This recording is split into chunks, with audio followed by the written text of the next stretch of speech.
থানায় যে হাত দুটো তুলে আত্মসমর্পণ করি তাহলে কি হয় বাবা? 3 মাসের জায়গায় হয়তো 2 মাস কমে যায় সাজাটা, বলবে আত্মসমর্পণ করেছে।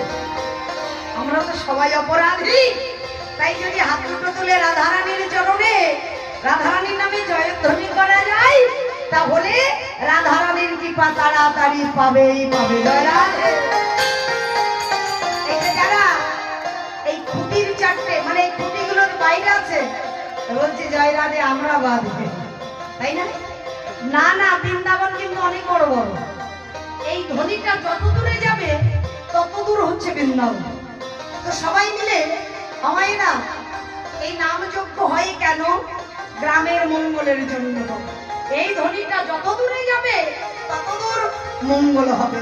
তাই মঙ্গলের জন্য সবাই মিলে বাহু তুলে বলুন বৃন্দাবনেশ্বরী রাধা রানী কি জয়, রাধা রানী কি জয়, রাধা রানী কি জয়। খুব ভালো লেগেছে, সবাই তুলেছে বাবা একদম। তো যাই হোক, আজকের বিষয়বস্তু হচ্ছে লালা বাবু জগৎসী। যে লালার এত কিছু ছিল সেই লালা মধুর বৃন্দাবনে চলে গেলেন মদন গোপালের দর্শন পাওয়ার জন্য।